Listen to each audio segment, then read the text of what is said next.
Hi, my name is Piper Kennedy and welcome back to my channel. Today I wanted to talk with you about how I build my environments and my stories.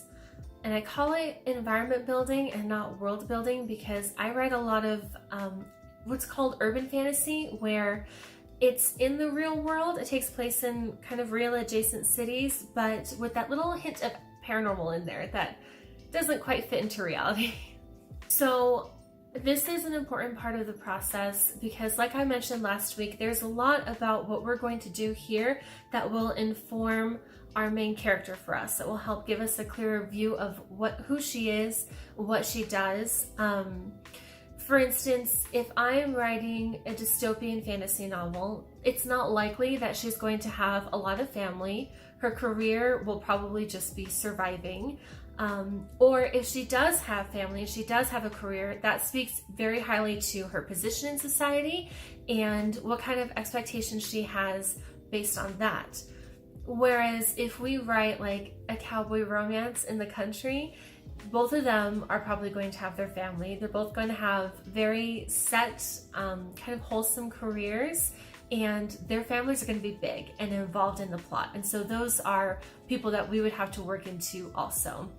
So it all depends on what your environment looks like. And a lot of that is because of kind of genre expectations. So when we're reading a dystopian novel, we expect the MC to be alone. And when we read a wholesome romance, we expect them to have a lot of family and friends. So building into your environment, figuring out what that looks like and how your character is involved in that will help inform you on what they do and what they act like and kind of their values and their beliefs.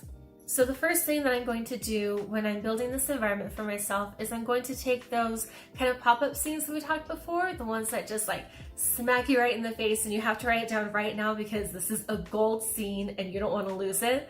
We're going to look into those a little deeper. Usually when we write those down and when we're thinking about them, we're following the main characters. So we're following their dialogue, their body language, their motives in these scenes. What we need to do is, what I have to do is take a step outside of that and look at the environment. Are they in a city? Are they in the middle of nowhere? Are there people around them? If there are people around them, what are they doing? So I need to take myself out of the kind of heart of the scene and take a good look around there and write everything down. What does the sky look like? What do the buildings look like? Are they inside of a set room and you don't know what any of that looks like? Write it down and kind of go really into detail as much as you can, because that's going to inform all of the next questions that I'm going to ask myself. So the first thing that I'm going to ask myself about this environment is, what year and month is it? I say year and month mainly because day doesn't matter as much unless you're doing a story that's revolved around a day. So if you're writing a Christmas story or a Valentine's Day story, that's when the day really matters. You need to know that shit's gonna go down on Christmas and you have to be starting like a week or two before that. But for the most part, we need to know the year and the month. When we're starting with the year, a lot of that has to do with environmental expectations. So if I'm watching this scene in my head and the people behind them are on their cell phones, we're not in historical. Like, that's right off the bat, we can figure that out. So I want to determine the year so that I can determine the technology that the characters can use, and because things like the year and the month will limit what the characters can do. For instance, nowadays, we all basically have cell phones. We're always checking them. There's signal pretty much everywhere. But even so much as 30 years ago, almost nobody had a cell phone. And even if you did, there was almost never any signal. And so when I'm trying to determine the year, it also has a lot to do with what my characters will be able to do if they're caught in a sticky situation, or if they need to talk to somebody right now. They can't just text them. They have to get in their car and drive to them if I'm taking place in the 80s or the 90s. So first thing is year. The second thing that I determine is the month, and that's mainly for parts of the world where the month really matters for weather. So I mostly write with stories in America, and if I'm writing a story in Colorado, depending on what month it is, the characters could be going through blizzards or floods or tornadoes or hail. We have a lot of weather here. But I write a lot of characters in Colorado because I know Colorado the best. I know the people in Colorado. I know what the towns look like and the feeling in the air when it's that perfect fall afternoon. I know Colorado. So a lot of my stories take place in Colorado. And if I'm writing a story that takes place in January, that really limits what my characters are able to do. They won't be able to just go hike off into the woods because they need gear and equipment and weather stuff. And if they are halfway into the woods and it starts blizzarding, they have to be able to take care of themselves in that. For me, when I'm writing, weather usually has either no impact at all or it is a huge part of the plot, because whether it's blizzarding or flooding, or if they get stuck in a bomb shelter because it's tornadoing out, that can build up a lot of different scenes and a lot of different kind of paths that we can take in the plot. So determine the year, determine the month. The next thing that I'm going to do is find a kind of city match for my story. So like I said, I write a lot of stories in Colorado. Hey, Colorado.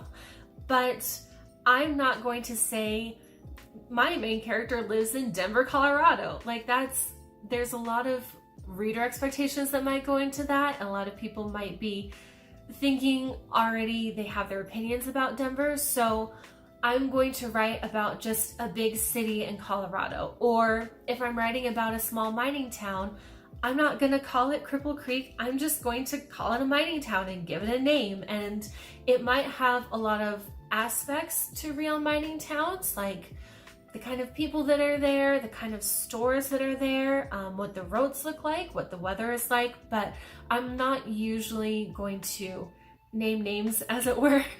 So I want to find a city that matches the environment that I'm seeing in these scenes in my head, and then just kind of give it a fake name. After I've determined the city that I'm in, I want to find out what's paranormal here. What is my story based on? So if in this pop-up scene, my characters are walking past a sign talking about how they're celebrating the 300th anniversary of the mine opening or something, that's old. That's a little too old. 80th anniversary of the mine opening. That will help kind of ground the scene. It makes it feel more realistic because there's things going on outside of these characters. This whole town is about to celebrate this historic event that happened 80 years ago. But that also means that if I'm writing a ghost story, maybe the ghosts are miners, maybe the mines are haunted, maybe the inn where the main character is staying is haunted with these ghosts of these miners. So I want to figure out what's going on in the town and what kind of paranormal activity I want and how I can kind of make that feel natural into the town. It's a mining town, so there was probably an accident at some point, and so it feels natural that the paranormal aspect would be ghosts. And one of the last things that I ask myself once I've built up the rest of this environment in my head is, how does my main character fit here? What is she doing here? How does she act in accordance with the rest of the people in the community? And what does that feel like for her? So if I'm writing this main character and I want her to be kind of an outsider, is she a reporter and she thinks that everybody's full of shit when they say that this mine is haunted? Or does she maybe really believe in the paranormal and she believes in ghosts and she wants to be there to find evidence and to prove that these people aren't crazy, this mine is haunted? We want to figure out what she's doing there and how she's interacting with the environment, and by doing that, we're going to find out a lot about our main character. If she's the kind of person that would go to a town specifically set on kind of debunking the paranormal, that makes her really cynical right off the bat. It makes her kind of unlikable because she's coming in and tearing down all of these people's beliefs and dreams about what they think their town has. But if she's going in there as somebody who believes and just is dying to find evidence and needs to find evidence to kind of validate her own beliefs, that brings a different tone to her. That makes her a different person. So We want to figure out how she's fitting into this scene, what her purpose is, and that'll inform things like her career and her belief system and how she's going to interact with people in the town. Because if she's there to debunk everything they know and believe about their town, they're not going to like her and it's not going to go well for her. But if she's there needing to find evidence, it's kind of a flip of a coin.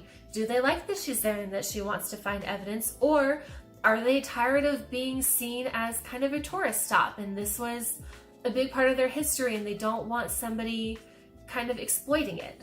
You know, dig down into what the town feels like, what the people of the town feel like, and how our character fits in with them, if she fits in at all.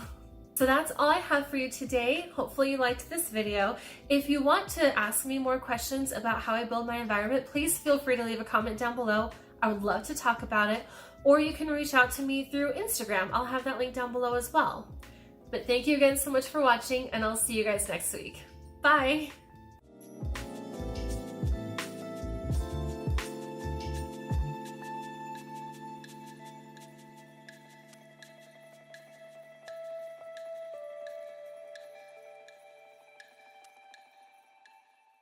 That went much better this time.